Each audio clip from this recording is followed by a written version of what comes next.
What is good, everyone? Welcome to the 10th episode of the Romance Dawn podcast. I'm your host, Jagan, and today I'm joined here by my usual co-host, Fiji. How we doing, man? What's good, everybody? Fiji here, and I'm excited to be talking about my top 10 favorite chapters of One Piece. Yes, sir. Top 10 today for the 10th episode, and we're also joined here by a good friend of ours, Dai Sage, who has also just started up his YouTube channel talking One Piece and Dragon Ball content. So, how you doing, man? What's going on? Yo, I'm good. This top 10, making this top 10 was hell, man. This is hell. So, but yeah, I'm honored to be on the podcast, and what I mean. We've been cool for a while, so yeah, this will be nice. Appreciate you for joining us, man. Thank Glad you. to have you. For sure. So make sure you guys definitely check out his channel. The link to it will be in the description. But as they said, today's episode will be a little bit different.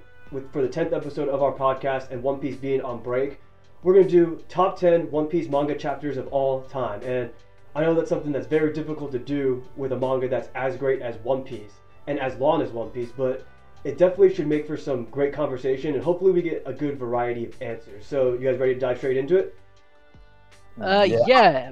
Before we dive into it, though, I want to make it very, very clear.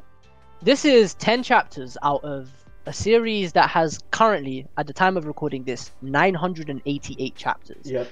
This is 100%, and I think I can speak for all of us when I say this, subject to change. Our opinions change a lot. We end up liking things differently. Definitely. My number 2 chapter in this list wasn't my number 2 like 6 months ago, and I could see it being my number 1 as time goes on. We'll talk about that when we get to that. But as opinions change. You end up liking one character more than another. You might end up disliking a character. So this is definitely subject to change, and there might be some chapters that we left out and missed out.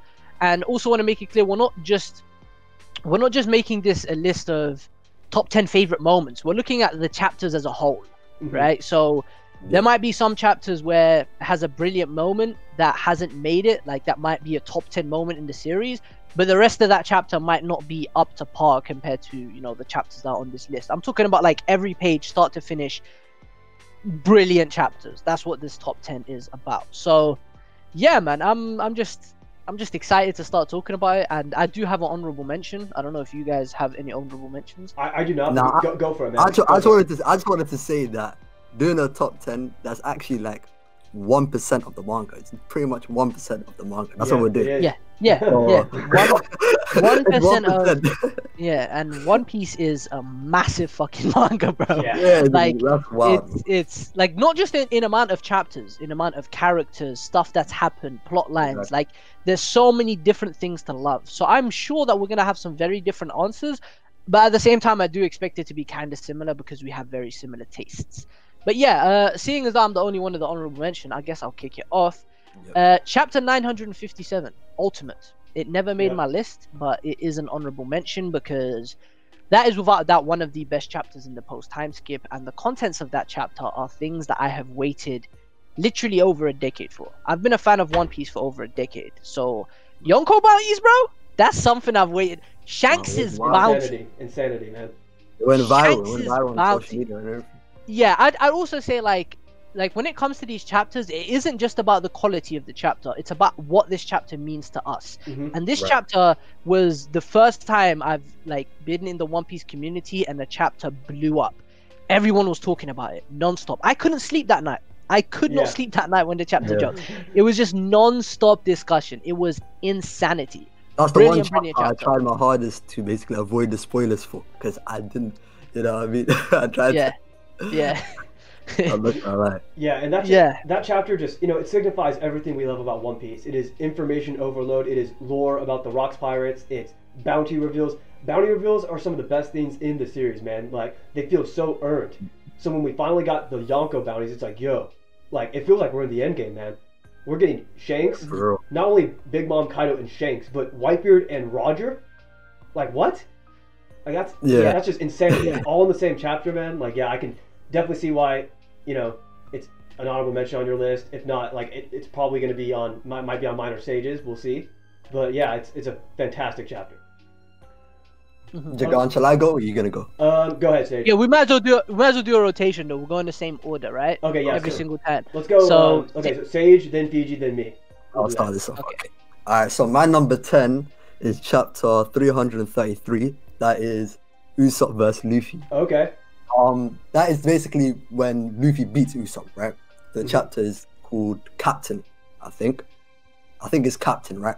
And I'm not gonna lie to you, I reread this earlier, so it's like really fresh on my mind. And the basically the burden that, not the burden, but the responsibility of a captain, right? That Luffy had to face. This was basically one of his toughest challenges as a captain at that point. It was as if the crew was falling apart. Everyone was just, you know, kind of going crazy about the whole situation, about Usopp leaving and stuff like that. And we know, like, Zoro, we all like Zoro. And that moment where he basically tells Luffy that, I mean, if you can't basically keep a shit together, right? How are we gonna, like, who are we gonna basically put our trust in? Who are we gonna put our faith in? Into the captain and stuff like that. Usopp's resolve, Luffy's resolve. You know what I mean? Like, I feel like that chapter, especially the paneling, bro. Like, there was like pages, right? Now, Odin nowadays, you have like a lot of dialogue in this one page. The first like 3 pages, right? Or it was the first 2 pages. There was no dialogue, right? It was just, it was actually just like, you know what I mean? The art was telling you so much. It was telling you so much. You didn't need words. You can feel the intensity for sure. Yeah, side by side, Luffy and Usopp panels. Exactly. You know what I mean? Like, that was the emotion. Like, it was so emotional as well. Like, Usopp, like his defeat, and like I said, when Luffy was crying and everything, and yeah, you know what I mean? Like, heartfelt chapter for real. Yeah. Okay, so I guess that makes it my turn with my number 10. That was a great pick, by the way, Sage. But yeah, number 10, I have got chapter 690. The only post-time skip chapter that is in my top 10. This is when Law breaks the gears. Okay. He cuts Virgo. I consider this one for sure. This chapter, bro. Holy! Okay. Basically, I was anime only for at the time. And when this dropped in the anime in like 2012, I think it was, or 2013, I remember as a kid, I was just geeking.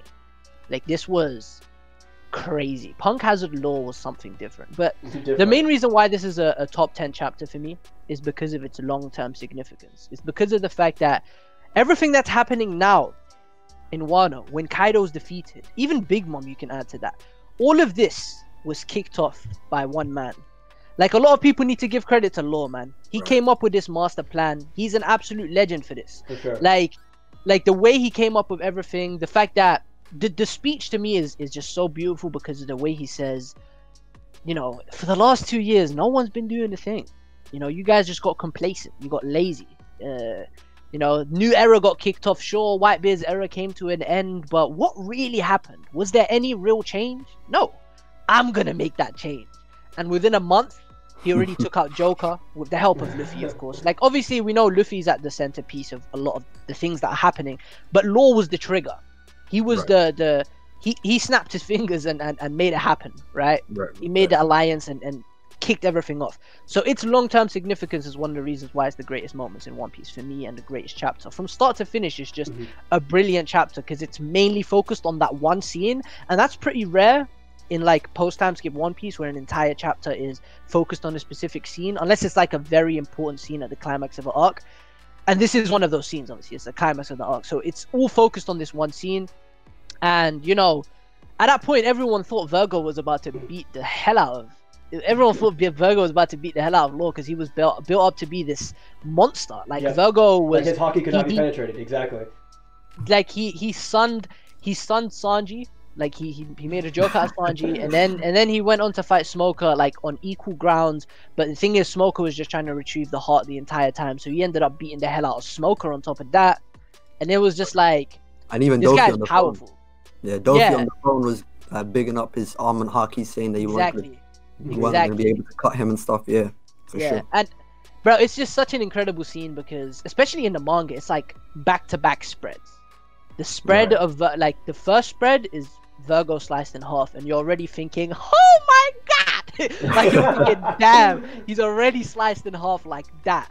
And then you flip the page and you see the mountain sliced in half, and it's like, holy shit. Law is different. So yeah, this cements Law as one of my favorite characters. This is actually my favorite Law moment, even though it isn't like a major character moment.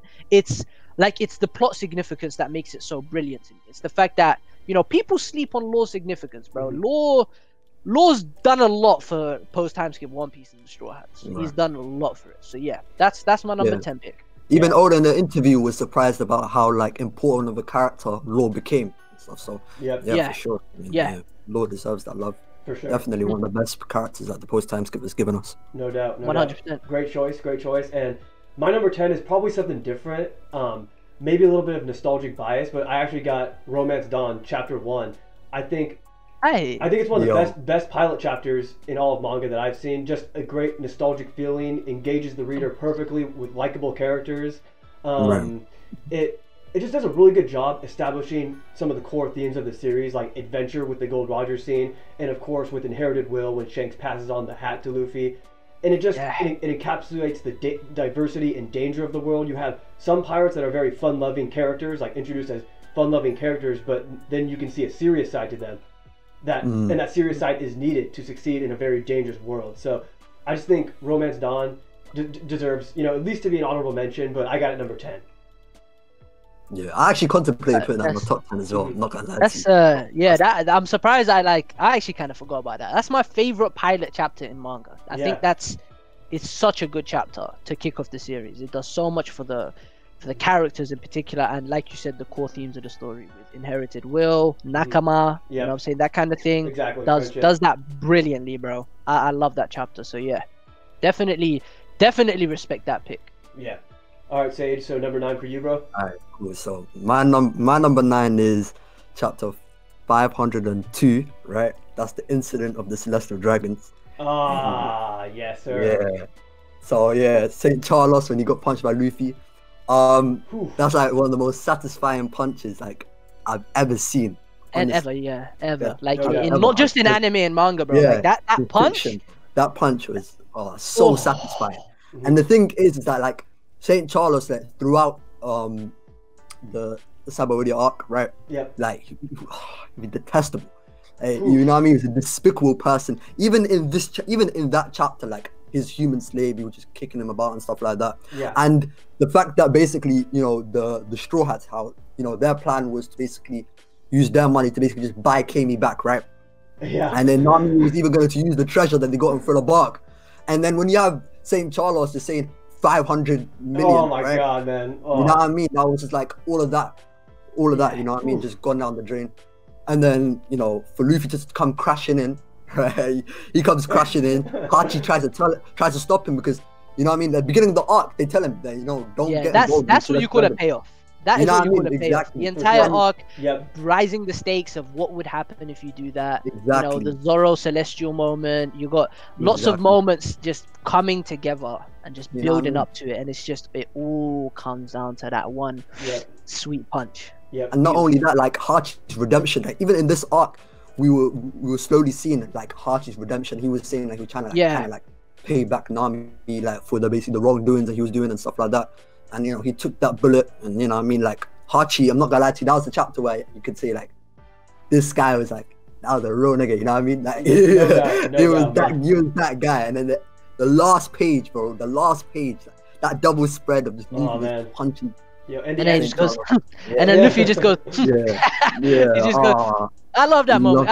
I know a lot of people hate that moment, right? A lot of people hate that moment for Luffy's character, and they say it's like an impulse decision. I've actually made a video talking about this. Man. I actually think if he done nothing, it would be even worse for his character because that's Luffy. He doesn't care about consequences if his friends are involved. For sure. Yeah. So him giving the Celestial Dragon that punch there made perfect sense, and if he didn't do it, it would actually do more harm to his character than benefit. For sure, in my honest opinion. Exactly. And Fiji, what else has been brought up in the Sabaody arc? What has been built up is that the Straw Hats are different, even from the other supernovas. They're different. Yeah. Like you saw, Zoro was about to cut down the Celestial Dragon right there and now. He would have freaking cut him up if Bonnie didn't stop him. So it just and then even Zoro even said after the punch, he's like, I wish I could have done it. Or I think he said something like that. Nah, he was going to do, if he hadn't done it, if Luke himself, as in like he beat him to it basically. For sure, So it just does a great job. I mean, they work on principles, man. Yeah, of how different the Straw Hats are, man. So fantastic chapter. Yeah, man. Number 9, PG? Yeah, that's my number 9. So. Okay. Yeah, number 9. It is chapter 427. it is this. The title of this chapter is "It's Not Like It's Hell Here," right? Starts off with Usopp calling out to Luffy, and yeah, the Marines are all around watching. Luffy's on the verge of death, you know, on the floor. Okay, so this about is to get up. right after the This is fight, right? Gatling gun. Yeah, this is Luffy versus Lucci. This is the climax of Luffy versus Lucci, and to me, this chapter is brilliant, mainly because of just, again, it's just the stakes, the climax. It's like Oda always like smashes the end of an arc, right? He always smashes the endings of arcs. That's one thing I've noticed. Sabodi, Marineford, Enies Lobby, Water 7, like every arc it always ends with a bang, and this one ended with, you know, hundreds of bangs like that. Bro, like right, man. Like that spread, we rarely get spreads like that in One Piece. Spreads with like 0 panels, just a spread, a straight spread of just you know, straight up action or just art, just a full spread, and just the perspective, Luffy coming downwards, it's like he's punching upwards. I just love that spread so much. One of my favorites in the series, and it's, to me, it's just the whole.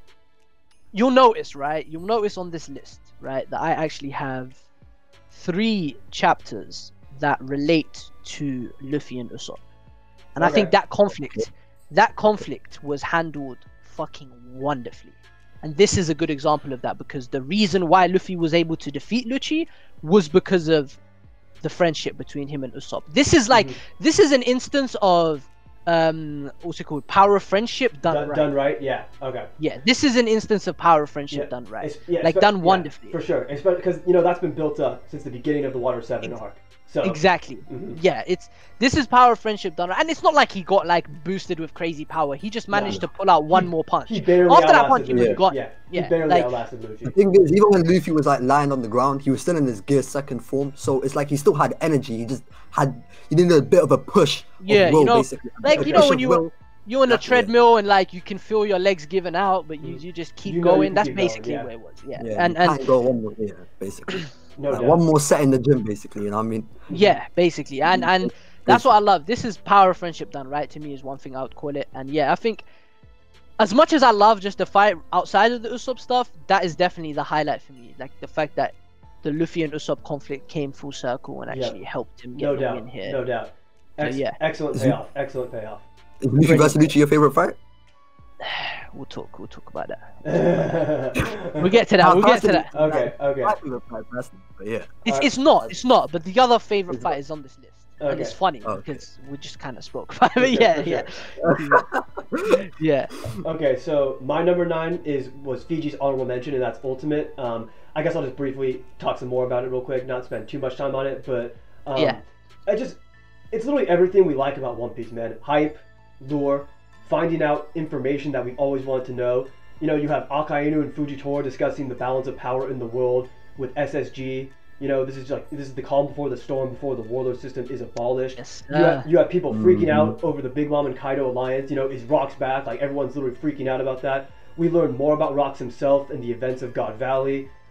We officially learned that Garp didn't want to become an admiral because he didn't want to serve the Celestial Dragons directly.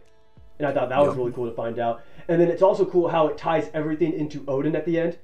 And that kind of leads us into the Odin flashback and what we're doing in the current timeline of Wano. So, you know, I didn't even mention the bounty reveals because we already talked about that, but just hype overload, man, like information overload. Just one of those chapters where it reminds you why you really love One Piece, man.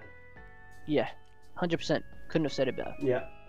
All right, so looks like we're Sage number 8, bro. What do you got? My number 8. Okay. So I've got. Okay. Alright, I've got chapter 966.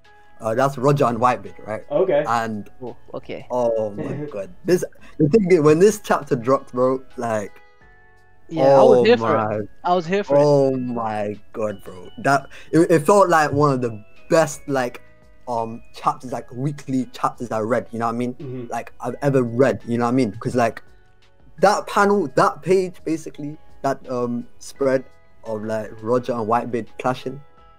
I don't know, because the thing is that it's been spoken about since Buggy. Buggy's the first person that mentioned it. Whitebeard being the the man that brought Roger to a standstill. This fight, exactly. Right, we've been waiting so long, man. Yeah, you know what I mean. This is like the battle between 2 legends of the entire series. You know what I mean? And not only that, obviously for the fights it was great. You know, even when Odin challenged the Roger pirates, Roger intercepted. Named attack from crazy, Roger, bro. A named attack from Roger, bro. That was wild. A named sword attack at that, bro. The thing is, the Yonko clashes, right? They split the skies. Whitebeard and Roger made the skies disappear, bro. They disappeared. They weren't touching and the skies disappeared. Nah, that was hype on another level. And I'm a meathead, bro. I'm a Dragon Ball fan. Yeah. If I see that type of crazy fights, bro, you know what I mean? So like, and even towards like the end of the chapter, right, where we already knew the message that on the poneglyph in Skypiea, right? We see how that happened with Odin, writing the letters. So yeah, it made sense. Yeah, it made that storyline came full circle. The interactions with like Roger and Whitebeard, you know what I mean? It was just love. Like, it was so nice to see. You know what I mean? Find out about the final island being Lodestar. You know how like Roger basically came to even learn about the 4 poneglyphs. Because it would be weird if he just stumbled into a road poneglyph. You know what I mean? That kind of makes sense. Because at the beginning of the series, we were led to believe that if you get to the final island, you'll figure it out. But then at Zoe, we find out, no, you don't have to go there. It's like, what? So what did Roger do, basically? And then we find out that, he went to the final island. The final island tells you basically about the red poneglyphs. And then, you know what I mean? It was just a bit of lore and stuff like that. And yeah, bro. We've seen plenty of Yonko clashes throughout the series, man, like sky-splitting clashes. But that's the first that's the first Pirate King clash we've seen, bro. Oh yeah, like, that's a Pirate King clash, man. That was something else. Yeah. They weren't touching and the skies disappeared. Just think about it, disappeared. Sure. Yeah, I want to see that in the anime. I can't wait to see that in the anime. Bro, that's gonna be that in the anime. Haki, man. Nah, that in the anime is gonna be too crazy. Yeah, I can't wait. All right, Fiji number 8, bro. My number 8. So like I said, there's 3 chapters pertaining to the conflict, right, between these guys, right? And this is the next one that's pertaining to the conflict between Luffy and Usopp. I'm telling you guys, this, like, when you have a conflict between 2 friends or 2 close brothers, that's like one of my favorite storytelling concepts. Like 2 very close friends, we've seen them like be happy, love each other, and see them butt heads. I love that so much. But anyways, chapter 488 is my 8th favorite, and this is a chapter called Pride, and this is basically the Zoro dialogue about Usopp. This is like my favorite character moment for... Okay, not my favorite character moment for Zoro, but it's at least top 3, and it's my favorite Zoro first mate moment. It's my favorite vice captain moment, if it's without a doubt. We rarely get those, bro. You mentioned the other one in chapter 333. That's another vice captain moment, but like outside of these, we didn't get much, and this conflict actually gave us a few, so I enjoyed that a lot. So much to love about this chapter. The way it, ends with Usopp finally apologizing, seeing him do that. He didn't feel like he needed to apologize. So seeing him eventually succumbing and appreciating that he was in the wrong, I really like that, because it wasn't just him in the wrong. The way Luffy handles the situation could have been better, but there's no like I feel like Oda done a brilliant job of portraying a conflict between 2 brothers, because there isn't really a right and wrong in a situation like this. It's egos clashing, it's pride clashing.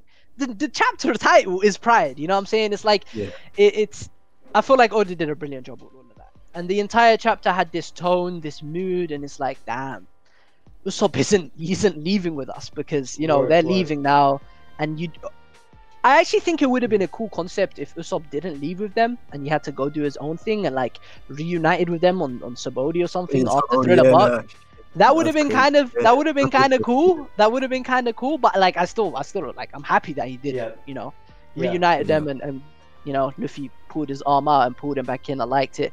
Overall, it's hard to really say how this chapter makes me feel, because it's emotion, right? And explaining emotion is kind of hard because it's different for everyone. And it's just one of those things that you just read or watch and you think, yeah, this hit different. So this is one of those chapters for me. It's one of those this hit different kind of chapters. So yeah, that's my number 8, chapter 438. And just to add on to what you're saying, like the Water 7 saga overall is it's the first saga where Luffy truly has to act as a captain, where he truly has to make some of those tough decisions, man. But what it also does is it further emphasizes Zoro being, his right hand and vice captain, that, secondary support of leadership. Same with the Thriller Bark arc. So Yeah, I really like that moment for all those reasons you said, but my number 8 is a little different. I'm not sure if you guys even have this chapter on your list, but it's chapter 225, People's Dreams. Oh, ho, ho. Yeah, and man, like This just is the chapter. Luffy and Zoro not fighting back against Bellamy, like they're literally getting beat up, spit on, thrown out the window, yet they wouldn't budge. They have conviction. Probably the most prominent example in the series of Luffy finally showcasing that ideology he adopted from Shanks, man. And I just love how Oda focuses on his 3 triggers of One Piece in this chapter. Luffy, Zoro, and Nami, and it's just so heavily focused around pursuing dreams and adventure. Especially because they were literally just laughed at for the idea of Sky Island. They were laughed at and ridiculed for dreaming, man. And then, of course, the Blackbeard portion is the absolute best, bro. Blackbeard, of all people, is the one who said that they won that fight in there. And that pirate dream will never die. And just, it does an amazing job in hindsight of just establishing that dynamic of Luffy and Blackbeard being 2 sides of the same coin. It also introduced a mystery that had the fandom, theorizing for a long time, and that's Blackbeard being, there's more than one of them. Like, that had people in shambles, bro. So just, thematically, this chapter, like, it's just really phenomenal to me. Yeah, even when Luffy was about to go fight Bellamy the second time, and Zoro says that, they weren't worth fighting. Exactly. They weren't worth fighting. Yep, just trivial manners, man. Only fight if you have a good reason to fight. That's what Shanks taught Luffy. And then, of course, when he actually did fight Bellamy, it was because he was fucking with one of his friends. So, just, exactly, I love how Oda showcased that there. Great chapter. Yep. Great chapter for sure. That's like one of the most iconic One Piece moments, and it paints Blackbeard as it's just such an interesting take on an antagonist, right? For sure. Such an interesting take, because that did not feel like an antagonist. Nope. It did not feel like an antagonist. Of course, like you get the vibe. You do kind of get a vibe, like the way the rivalry between him and Luffy before that, with the cherry pie, yeah, exactly, and with the drinks and stuff. But it still felt very friendly. And then you get this, and you're thinking, nah, this can't be an antagonist. And then Blackbeard, potentially the biggest antagonist in this series. Yeah, it's wild. All right, so Sage number 7, bro. That's actually 957, and you two basically said it all. So okay. I don't know what more I can say to be honest. Okay. Yeah, sure. we can just move on. So your number 7 is 957, right? 957. My number 7 is chapter 513, titled "I Couldn't Save Them." I feel like that. That sums it up perfectly. I feel like "I Couldn't Save Them" sums it up perfectly. This is as hot of a take as this is, because there's some fucking great arcs out there, but this is the greatest ending to any arc that I've ever seen, like in anime and manga. This is like, because to me, it's such a beautiful breath of fresh air for a series that had begun to fall in patterns. It's a series that felt very formulaic, At the end of the arc, they win, and then they have they win and go have a banquet, celebration. It's been happening, like Skypiea, after they defeated NL, they, sat around a campfire. Danced around a campfire. Water 7 Enies Lobby, after they defeated the antagonists, they came back, had a big-ass banquet. Thriller Bark, big-ass banquet after the end of the battle. I mean, you could find the same for Alabasta. Arlong Park, massive, like literally, that's the pattern. There's antagonist, protagonist defeat the antagonist, big party. I mean, it's not bad. It's not bad at all. It just makes things quite predictable at times. And I guess that can be a bit of a problem, right? For sure. So to just have this chapter where the narrator literally says, on this day, the Straw Hat Pirates were completely and utterly decimated. Like, chills. Like, absolute chills. Absolute chills. Like, I've gone to... so my anime list has discussions for those chapters when they first came out, like forums, right? Yes. So I've gone and seen, and there's people like thinking, yo, did they actually all just die right now? That's how convincing it was. It's like, obviously they didn't die, but it's like, god damn. But they did a damn good job of it, It's like seeing Luffy break down and cry like that. When do we see Luffy that vulnerable? That helpless?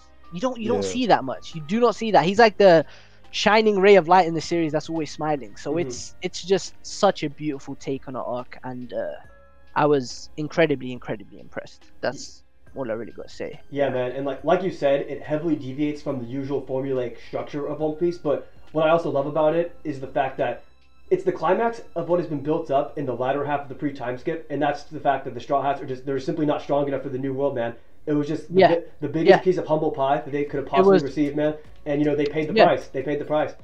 And it was set up wonderfully from the chapters before that, with Moria telling them, "You ain't ready." Exactly. Moria saying, "I lost my entire crew," so obviously paralleling and foreshadowing. Exactly. Moria and Luffy are like a great parallel. I think I've made a video about that, but yeah, that's something entirely different. But just in general, it's such a great moment, especially when you consider, right? This is the main thing, especially when you consider that the presence of one admiral and one warlord did this to them. And what was Oda setting up at the time? He was setting up the battle between the entire navy versus a Yonko. Sure. Imagine what that does for hype for Marineford. If they got completely, utterly decimated with ease, effortlessly, by an admiral and a warlord, imagine all 7 warlords together, all 3 admirals together, the fleet admiral, all the vice admirals, a Yonko, 16 commanders of the Whitebeard pirates. It just adds so much, and it fuels that so much, because this is like we're getting a taste of Kizaru, and then there's 3 of him. You know what I'm saying? So it does wonders. It does wonders for hype. So I just absolutely love this chapter. The world is a big place, man. That is what they learn. Okay, so my turn, right? Number 7 for me. Yes, sir. Okay, so I actually have, I think Sage had it at number 9, but mine's chapter 502, the incident of the Celestial Dragons, man. Like, he pretty much covered most of it, but I just want to say that it's just such an impactful chapter because it's really the culmination of everything built up with the really dark themes of Saba Odi, man, like trafficking, slavery, racism, tyranny, all of which is embodied really good in this chapter. Like, it even starts off with that pirate literally committing suicide because he doesn't want to be auctioned off. He knows he's just going to live a terrible life, man. And yeah, man. It's also funny seeing Kid kind of just laying low in the background, like kind of just observing the playing field, being like, these guys are scum, let's leave. But then Luffy comes crashing in all obnoxiously, like in a straightforward manner. And then, of course, we got the Charlos shooting freaking Hachi, and then the iconic Celestial Dragon Punch, man. Like, just fantastic chapter. Love everything about it. Brilliant chapter. I'm surprised they never made my list. Like, bro, there's over 30 chapters. It's hard, bro. It's hard, man. SSS tier masterclass chapters. There are like so many godly chapters in One Piece. So yeah, it's a shame that didn't make the list. Yeah, for sure. All right, Sage, number 6, bro. My number 6. Actually, Fiji took my number 6. That was actually 513. 513. 513 is number 6. Yeah. Okay. Yeah. You got anything to add, or you good? I say everything. I think you pretty much said everything, bro. Okay. Yeah. Yeah, I know. Like, it's hard to come up with things to talk about when it comes to these chapters. Exactly. Like, top 10 favorite. Like, it's not like we're analyzing anything. We're just sharing what we love about the series, right? Yeah. So it's different. But yeah, number 6 for me, I guess.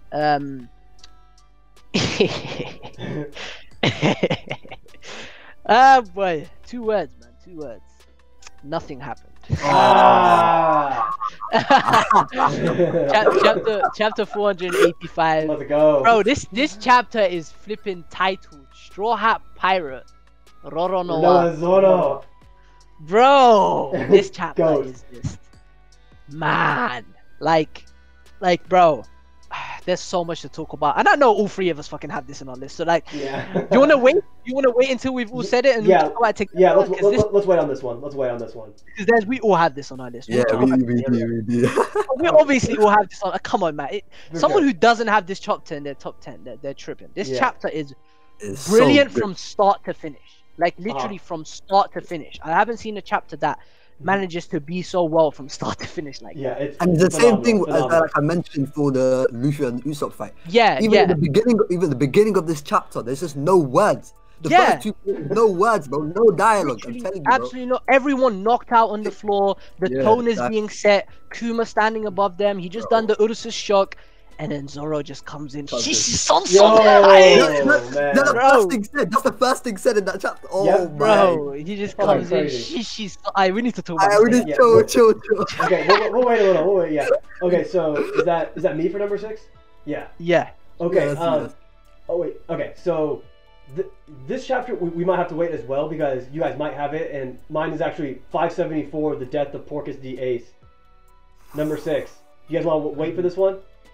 Okay, just forget waiting. This is the thing, forget waiting, because we're going to be waiting for like so many things. Because I feel like the rest of our list is going to be the same. We might as well talk about it now, and then we can say our placement later. Sure. Just say where we placed it. So yeah, basically, man, like just super impactful chapter. Like it literally starts off with everybody's reactions from around the world. You got Marco, Vista, Jinbei, Aokiji, Garp. So many different parties reacting to this death.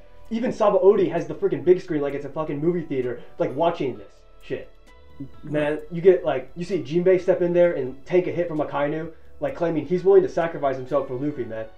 Like he's ready. You see Garp's rage moment, which has caused so much debate in the community. Such a fucking beautiful moment, though. And man, and like I will just say this, bro. Garp would have fucking ended that man, bro. Like chill. Right, Sage, bro. Chill. Not on this podcast. We respect admirals on this podcast. I respect admirals, but I respect legends too, bro.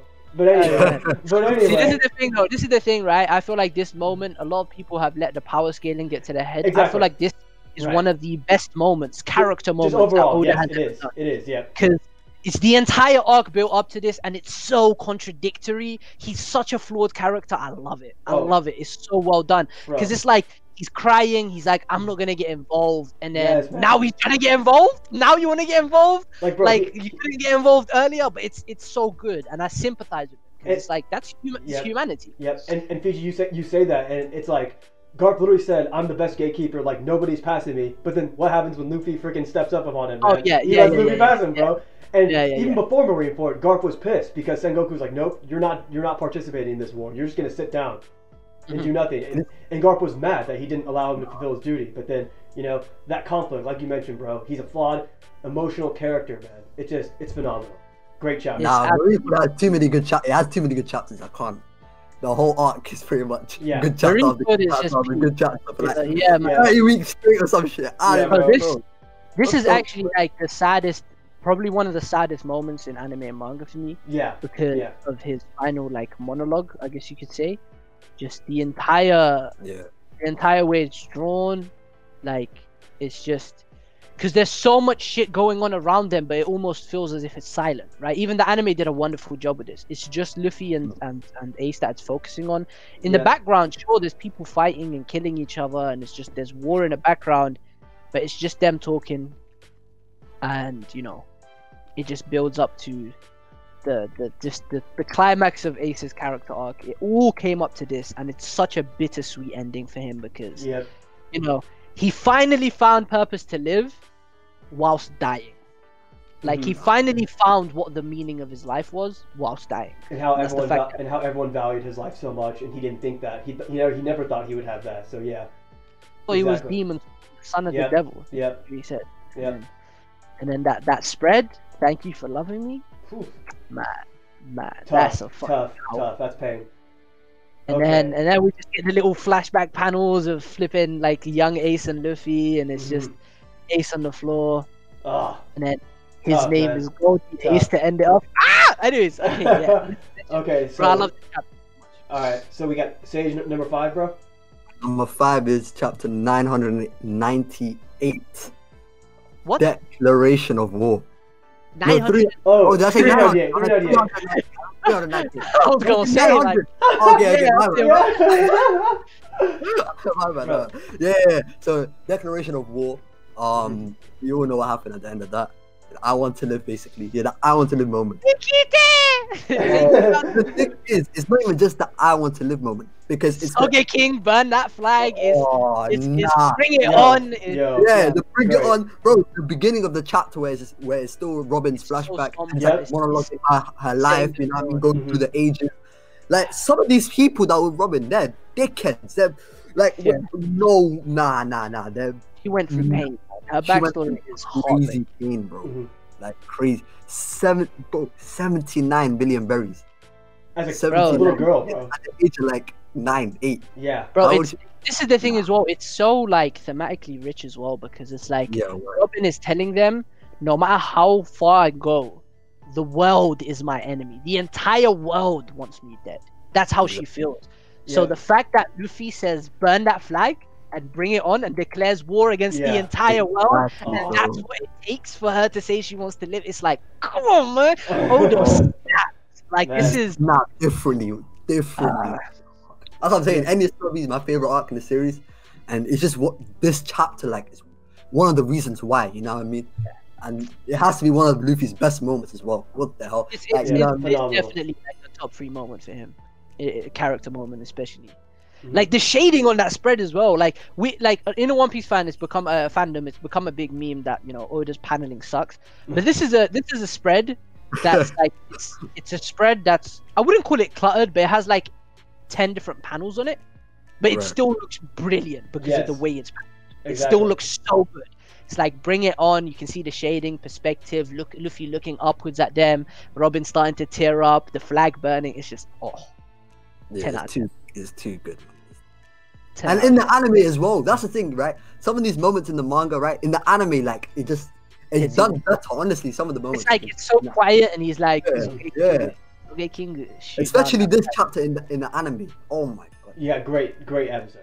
Great Bro, episode. the walk up to Enies lobby, Oh this- my. that The OST. soundtrack. Oh. Fire. Oh, Is that OST, bro? That shit different. peak fiction. I might as I'm gonna hold it. Yeah. So what? My number 5 now. Yes. Okay, guys. Yeah. So shockingly enough, my number 6 choice is not my favorite Zoro moment in the series. Nothing happened is not my favorite Zoro moment. Mm-hmm. The chapter I'm about to say, chapter 52, Oath, that is my favorite Zoro moment in One Piece. Zoro versus Mihawk. Bro. Yeah, this is my second favorite fight in One Piece. We'll talk Man. about my number. The chapter 51 was the fight. See, that's why. I'll leave that for later. But Yeah. yeah. 51 was the fight. But yeah, you're right. Okay. Carry on. Okay. Yeah, but maybe 52 is my favorite chapter because even though this isn't the fight, like the fight is over at 52, it's what matters more than the fight. Like what happens after the fight is obviously the fight itself is like like I don't know, when you ask him his name and Mihawk slowly comes to respect him. The entire fight is fuego. Don't get me wrong, it's a great fight from start to finish. But what happens after it when Mihawk said, "Wagarawa Drakuru Mihawk," like bro. My name is Mihawk, he says. See the world, bro. Discover yourself, see the world, and grow strong. And he says, however long it may take, I'm waiting for you at the top of the seas. Strive to surpass me. And bro, this is just I love this moment for Mihawk so much because it just cements how untouchable this guy is, bro. He said, I'm waiting for you at the top of the world. Yeah. You have to keep in mind as well, this is the man who in Marineford is the one who highlighted Luffy's power to gather allies and called that the strongest power in the seas. He knows what He lacks that power, and Yeah. he's still confident enough to stand at the top of the seas. That's what I call, That's untouchable. an alpha, bro. Yeah, That's bro. an Like alpha. he's a real, Yep. And real G. And this Luffy's energy, I don't care. That's what I'm gonna be about becoming pirate. Nah. Sticking his sticking tongue his out. tongue out. Oh man. Bro. And obviously, Yeah. I don't know. It's very hard to choose between these two quotes because, as you can see, my number 5 favorite chapter and my number 6 favorite chapter, but nothing happened and I will never lose again are two like the greatest one-liners ever. Right. Easily. They say so much. Mhm. With 4 words, I will never lose again. Just it tells a whole goddamn story, bro. Yep. And that's the only time we've ever seen Zoro cry outside of his backstory in You're chapter right. 5. Yep, you're right. It's the only time he's ever shed a tear, bro. That's how important his ambition is to him, man. And what's funny is my number 5 is the same thing, bro. We got the same. You're gonna say number 5? Chapter Oh. 52, bro. Man, like me, just everything about this chapter. I just did a video about this, man. Like, it just shows how far Zoro's goal truly is away, bro. Like, you may be the strongest swordsman in the East Blue, but that doesn't mean jack shit compared to the world's strongest swordsman, bro. That is nothing. And just how Mihawk emphasizes Luffy and Zoro as a duo. He knows what it takes to be Pirate King, which was further emphasized in Marineford, that it's an even more perilous journey than the world's greatest swordsman. Like, they just make such a great team. The chapter just has so much emotion from start to finish, man. The vow to never lose again. He's rededicating himself, bro, from here on out. And like you said, Zoro's reality. Yep, reality check, man. And like you said about Mihawk's dialogue, it's so elegant, man. Like, see the world, strive to surpass me. I will wait for you at the top, man. Like, oh. And it's such a good setup, too, for when he goes and meets Shanks at the end of the East Blue. And how Mihawk kind of puts together the fact that Luffy was that boy from the East Blue who Shanks bet on the next generation, who he lost his arm for. And it's really good setup for that as well. Just phenomenal chapter, top 5 in the series for me. Love to see it, man. Okay. Same here. Okay, so we're number 4, right? Yes. Number 4. Okay. My number 4 is 579. A few seconds of courage. Okay. Bro. Oh no. This is basically the end of Marineford, right? Yep. Yes, sir. The end was one of the most surprising, the most shocking, like the shock factor alone. It was so crazy. Shanks coming to save Kobe, right? And there's basically a few seconds of courage. Kobe himself was like, he was a goat in that moment. You know what I mean? Like, he awakened his observation Haki prior, and you know what I mean? He had that sense of justice, and he didn't care if he was going to basically risk his life for it. He was going to say the right thing in front of basically the world. You know what I mean? He was going to say that in front of the world and basically speak to the injustice and basically say amazing moment for Kobe. You know what I mean? He said it how he saw it. You know what I mean? Because they've already killed Whitebeard at this point, right? They've killed Ace. They've got their objective. Now they're just needlessly killing pirates. Exactly. And their own dying as well. You know what I mean? Yeah. And at the beginning of this chapter, Law came and he was, you know, he came and he was saving Luffy, right? So it's like there was just basic crazy things going everywhere. Blackbeard had the Goro enemy. He tilted the seas like Whitebeard did, like you know what I mean. This is crazy. Akainu was fighting the Whitebeard pirates. He just got done doing that and tried to kill Kobe, and then Shanks came, picked up the hat. I come to end the war, bro. That chapter was. I wish I was reading weekly in Marineford. Beautiful. I actually hope Wano can, like, you know what I mean, measure up to that. Please, just man. for the weekly. Please, I hope so. I need that. I missed out on Marineford weekly, man. Oh god, that chapter was just nuts. Absolutely insane chapter. Never made my list though. Bro, Marineford has too many chapters like that. Yeah. Marineford has for me personally, the chapter after that is better than it. 580. Wow. Okay. Like Shanks is talking and like everything that happens after that and the end of the war. Sengoku saying that the war is over. Personally, to me, that's like the better chapter. But I respect both of them. Like both of them are. There's an argument for all these chapters. There's an argument for all these chapters. The last 10 chapters of Marineford are godly. Like literally, back to back to back. Imagine reading that weekly, bro. My older brother was lucky as hell. I watched it in anime weekly though, so that was insane. I was a kid though, so it was different. It's like it's not the same. Like I didn't get to appreciate it fully. Right. But like you know, Ace's death had me crying. It got me crying like a little bitch. Shanks stopping Akainu, Ben Beckman stopping Kizaru, the whole fleet. The OST. Oh my god! When he picks up the hat. He picks up the hat. Oh, then when he trolls Buggy. Yeah. Nah, man, that was an amazing chapter. Amazing chapter. I feel it. My number 4. We've already spoken about this. Chapter 574. The death of Portugas the Ace. Single-handedly the saddest moment in One Piece for me. In terms of just sadness being that only emotion, I feel like there's another thing that I'll talk about in a bit. But yeah, so like we spoke about this, so we might as well continue. Okay, so my number 4, chapter 1040, the tiger versus the dragon.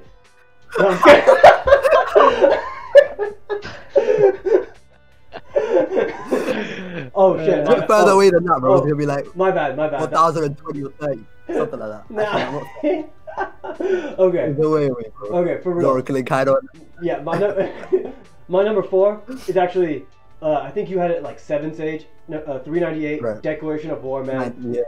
So good, bro. Like, I just love how they demonize Robin's character, man. Like, throughout all the places she went through, all the places she stayed, just trying to, you know, make it, man. Just trying to survive, trying to get money, trying to find a place to stay. And, you know, it eventually leads her to freaking Crocodile. You know, a crime syndicate. Right. She has a 79 million berry bounty on her head at the age of 9. Just the perfect build-up to her speech to the Strats. How, you know, she says that she'll eventually just become a burden to all of you, and you'll inevitably have to betray me. And you know, Luffy says, "Nah, fuck that, man. Like, we're going to the end of the world to get you back." Usopp shooting down the flag. Just everything about the chapter, phenomenal. Yeah, man. Loved it. Even at the end of the chapter where it's like, after Robin says, "I want to live," and then Luffy's like, "All right, let's go then." You know what I mean? Yeah, that's a banging and perfect ending. Perfect ending. Anyways, number 3, Sage. Yep. Number 3. Okay. 3. Actually, this is something that you probably don't have, and you probably wouldn't expect me to have, or you know what I mean. The better unexpected one is 395. Right? Can you guess what chapter that is? Is it? Yeah, nah, it's not. But it's O'Hara versus the world government. Okay. Professor Clover is there. You see, here's the thing, Okay. right? That conversation, bro. That conversation is basically the biggest- whole mystery of One Piece. It's the biggest. It's the biggest tease mystery ever. of One Piece. It's the biggest tease You know- ever. yeah, I hate that yeah. conversation so much. It annoys me so much. Like it's great, You know- but it's like it's such a tease, bro. Bro, Oda hold us, bro. When I kill him and it's like, O'Hara, I've learned too much. Oh my god. He said everything, bro. He baited, bro. Oh, nah. Professor Clover said everything, you know, about the ancient kingdom, about their destruction, right? Making these messages must mean that they're trying to tell us, you know, tell the future something. The world government was founded 800 years ago. You know what I mean? Like, that meant that the ancient kingdom that was gone must have been the enemy of these nations. And, you know what I mean? That's the entire mystery, you know what I mean? Like, of One Piece in itself that basically we're trying to learn. And, you know, Professor Clover basically got most of it. And it was so... the biggest... You said it's a dick tease, right? Bro, what Professor Clover was about to say. He was about to say the name of the kingdom. In the head. Bro. Then he said, kill him. The O'Hara have learned too much. And at the end of the chapter, where basically Robin sees her mother again, right? And then they see each other, and then... Oh, no, bro. Like, she sees her mother again, and then it's basically asking, are you my mother? And, you know, obviously... her name's Olivia, right? I think. Yeah. What's her Robin's mum? Nico Olivia. Yeah. So yeah, and she couldn't basically put Robin on blast like that. So because, you know, she would have to die. She would have to die and stuff like that. So like, yeah. But then even Robin just went out and said, you know, that she's learned how to read the poneglyphs and kind of fucked over her own life. But she was a child. And she was in this, you know, the spur of emotion and stuff. And that was like that was heart wrenching. Because like her mother's gone all that time. Finally seen, and then she's saying that, oh, you must have got the wrong person. My heart.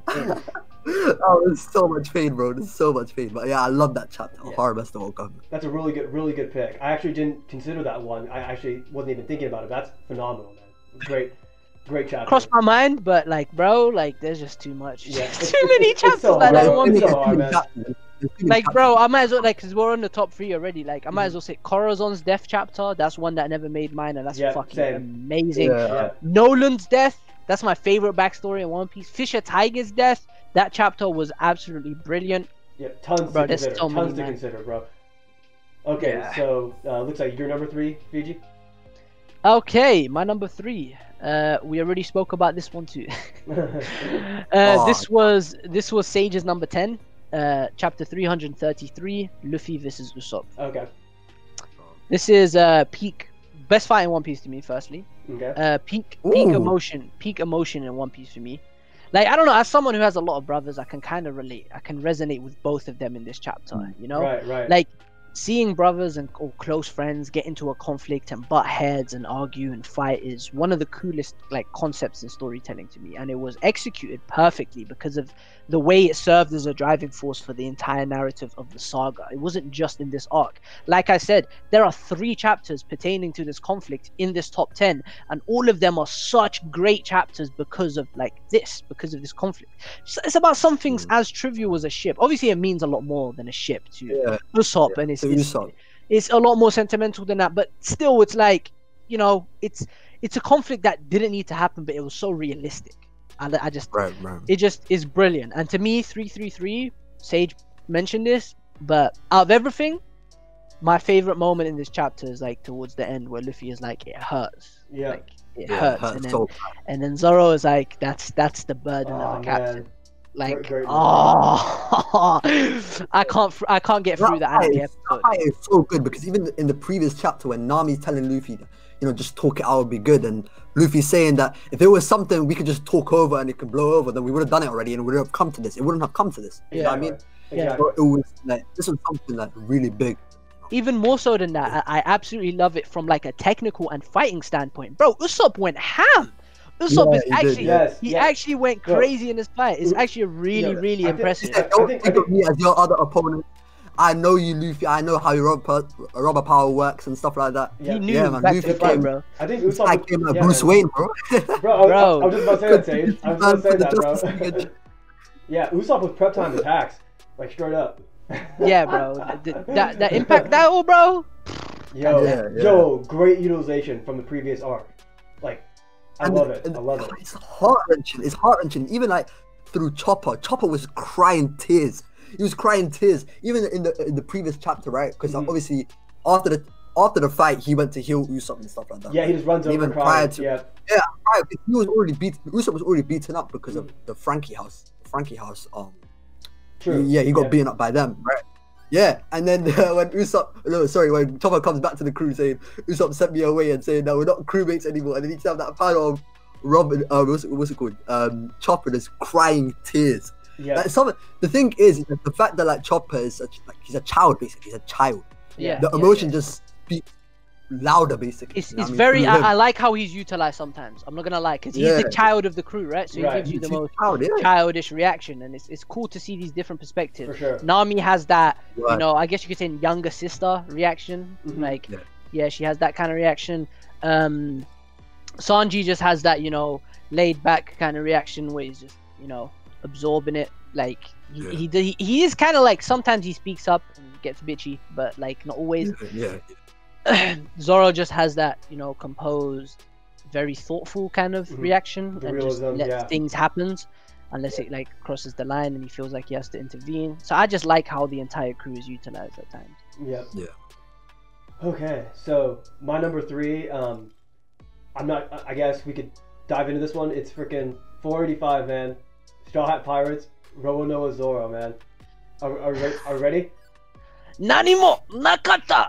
That's my number 2. That's my number 2 as well. So. Okay. Yeah, we might as well, yeah. So, man, just like, you guys kind of briefly mentioned it earlier, but first, before we get into the Zoro stuff, I just want to say, like, you got to give credit to the other Straw Hats as well, who just a chapter before, they were all willing to put down their lives for Luffy, including Sanji, who he also survived the Ursa shock, and he was willing to do the same thing. He had the resolve, but at the end of the day, man, you know, Zoro knew it had to be him, and he knew that he was the only one who could have done it. I don't care. Nobody else can do that. Yeah. And him doing so, to me, it hits the most, because for someone like Zoro to be willing to sacrifice his ambition for someone else's is just insane. If you look back on the beginning of the series, where he was the only Straw Hat who was already actively pursuing their goal before Luffy. Like, even without Luffy's inspiration, he's going after his goal of world's strongest swordsman. Every other Straw Hat had to be like inspired by Luffy in a sense to go after their goal. So that's why it hits even more for Zoro to do this, man. Like, he became someone who's willing to throw everything away. Like, what good is his ambition if he can't even save his captain? And for Zoro, it's like a crazy contrast because of when Zoro first joined, right? Yep. When he first accepted Luffy's basic invitation, he said, "If you get in the way of my dream, I'm gonna have to kill you." Yep. And then come to this moment, right? Come to this moment where Luffy's about to die. His life is on the line.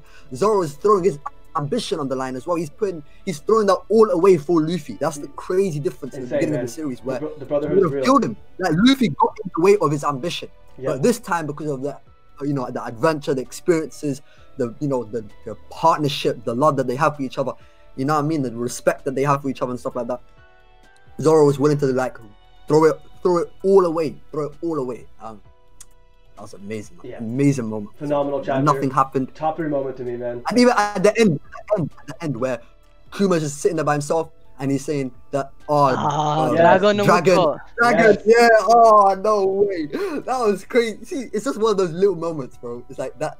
What did he say? I'm going on the chapter right now. He said just as I'd expect from a friend of your son's, Dragon. Oh, Phenomenal. What? Phenomenal. No way. Phenomenal chapter. If that's not in anyone's top 10, I don't know, man. You need to get checked out or something.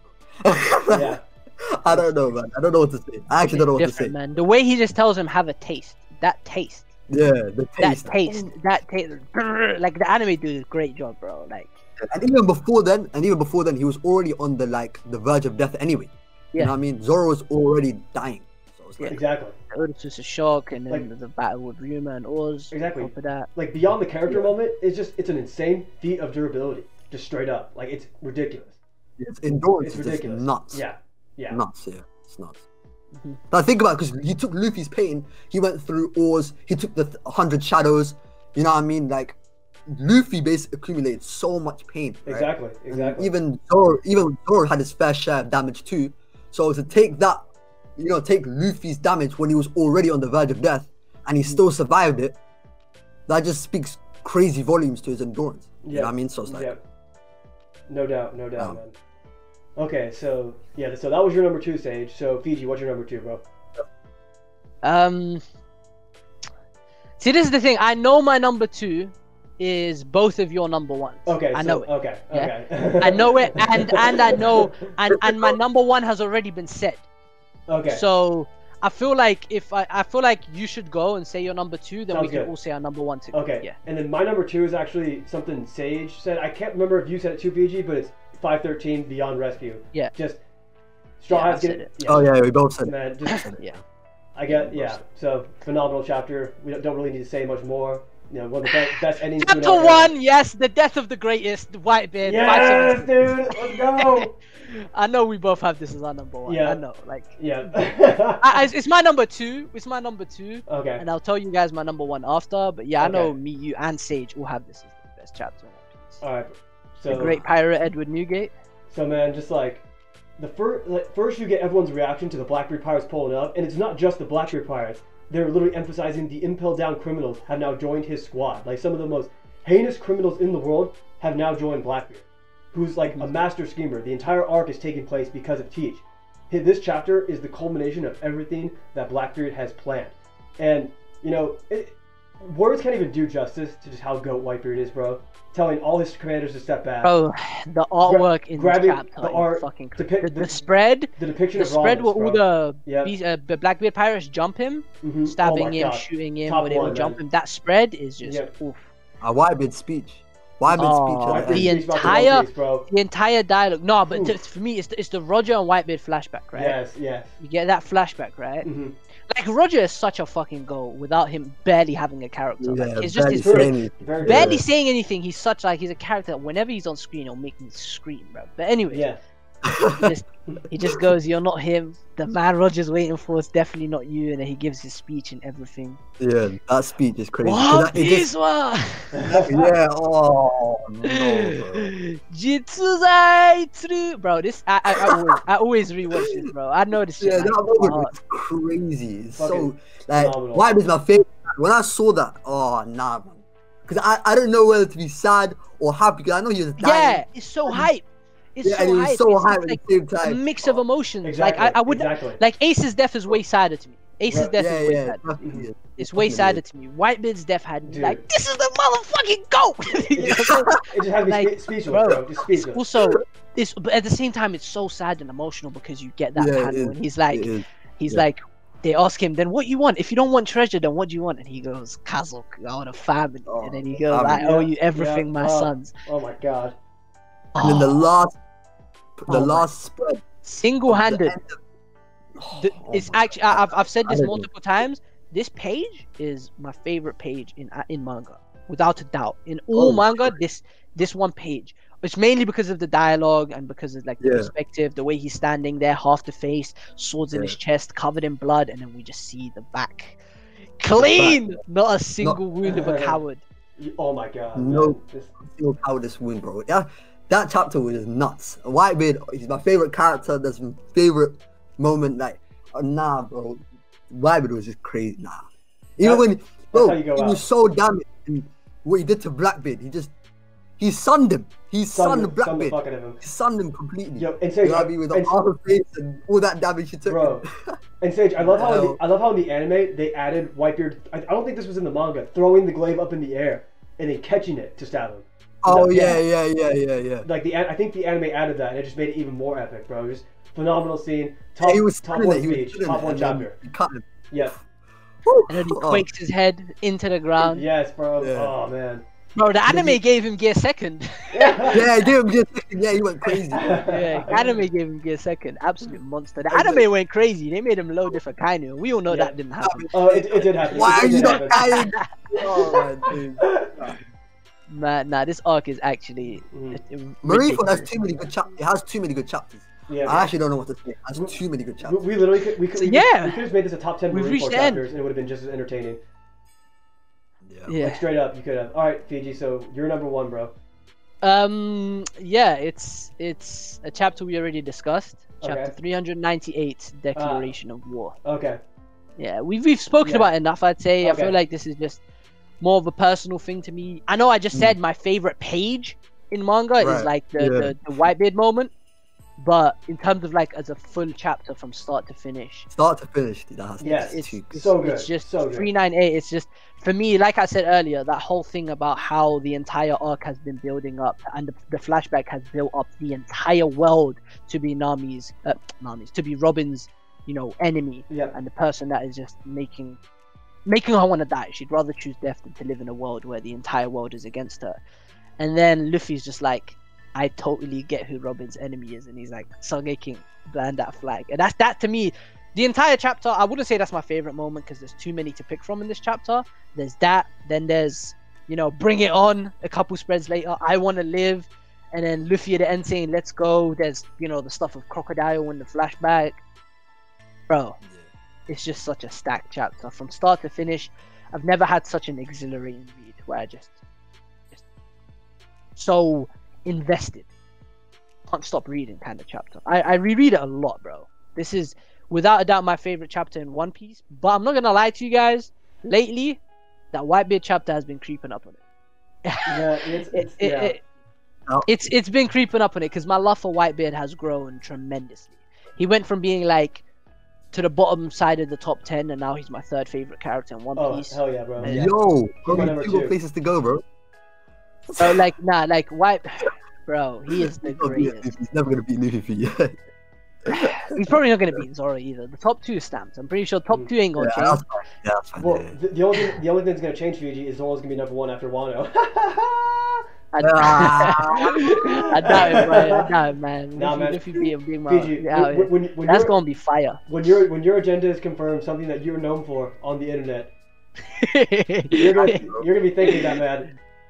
Zoro Yeah, Killer man. Kaido is the second time that Zoro saves Luffy's life, maybe? Yep, that's the Maybe?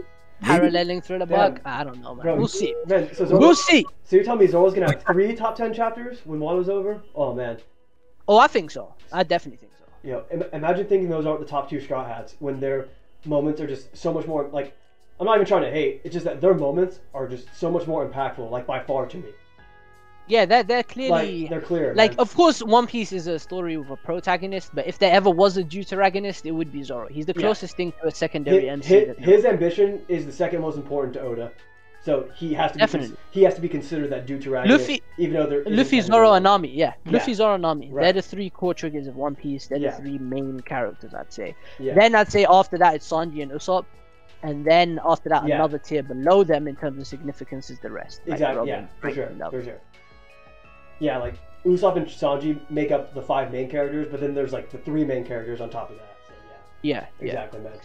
But yeah, Oh, man, 398 the GOAT. Yeah. That's actually kind of like a common opinion. I know a few people I share that opinion with. for sure. For sure. I think this is also Morge's favorite chapter. I know it's also my boy Smokey's favorite chapter. Mhm. I've seen a lot of people on Twitter say favorite chapter. So yeah, it's a popular take. It's iconic as hell, man. Like, It's great, man. This brilliant yeah. flipping moment. So yeah, I really enjoyed your guys' list, man. A couple, I wouldn't say curveballs, but a couple that I didn't expect. But for the most part, we all had. Yeah, like the 3 out of 5, right? Yeah, 395 that came out of nowhere, but I get it. Yeah. 100% I get it. For sure. Great list. You guys put a lot of thought into it. I appreciate that. Good discussion, man. I enjoyed it as well. Yeah. I enjoyed it a shit ton. One Yeah. Piece GOAT. For sure. It's just funny to me that we Especially all had free time- like especially free time one skip. post time skip chapter. Yeah, some- nah, that's so crazy because I was Yeah. making the list and I was thinking, yo, I got to number like 8. I was thinking, yo, there's no post time skip chapter. Like, Right. what the hell? Yeah. Nah. And this is the Yeah. thing, right? That chapter 815, Raizo was safe. That's Yeah. like a top 20 I chapter. was Oh, thinking yeah. that. I was thinking that. Yeah. Yeah. Corazon's death, that's another top 20 chapter for me, probably. 957, yeah, that's another top. Nah, there are probably some chapters in Dressrosa that were really good. Yeah. Like Luffy Gear 4. Luffy Gear 4 for me, because Gear I was 4, yeah. reading that. And that Yeah. was, it was like a 2-week break after that, and bro, Mhm. community went fucking crazy. I remember I was only on Reddit back then. I wasn't on no Twitter or I wasn't Yeah. in the community. I Yeah. would see videos and fan Yeah, art, yeah, that kind yeah. of stuff. So I was still like watching videos about One Piece, but I wasn't in the community. And Right, bro, interaction and stuff. Yeah. the community it blew up when that chapter dropped. Insane chapter. But yeah, man, in general, like it's not because like pre-time skip has had a lot more climaxes, I guess you could say. We're still in the first saga of the post-time skip right now. You know? Well, like- I mean, Dressrosa, yeah, sure. Dressrosa, sure. I get that. It's like a super saga. That's how I would say it. Yeah, okay, yeah. This is kind of Yeah, like a it's super basically saga. sagas that are building up to a bigger saga. Right. Like a Yeah. black- Right. Yeah, basically. Because yeah. if you look at my list though, right, most of the chapters I have are in like the climaxes of sagas. Yeah, they're payoffs. Luffy versus Exactly. Lucci. They're like like they're all like big moments in the story that had a shit ton of build up. Because that to me is one of the most important tools when it comes to making a brilliant chapter or moment. It's build up. Mhm. That's why I love Naruto vs Sasuke Part 1 so much. One of the greatest fights ever because of the build up that went into it and how Yeah. it paid off. Gintoki vs Takasugi, bro, that's build up to the level where that's textbook. just That's them textbook. looking at each other. Them Yeah. just looking at each other would make me go crazy. That's how you build up a fight. And that's why if Inoue comes back and writes Musashi vs Kojiro, that shit gonna be top 1 of all time. But I doubt. Yeah, that is just man. I need that fight so bad, bro. Like I need it. I can't too, even man. explain to you I how need it badly I need that shit. too. It's a shame. We probably Dude. never get it though. We just Dude. have to live with it. It's pain. Imagine not getting that and like not getting the Guts and Griffith like final battle. Oh no, we need that. We need that. That's happening. I'm worried Yeah, though.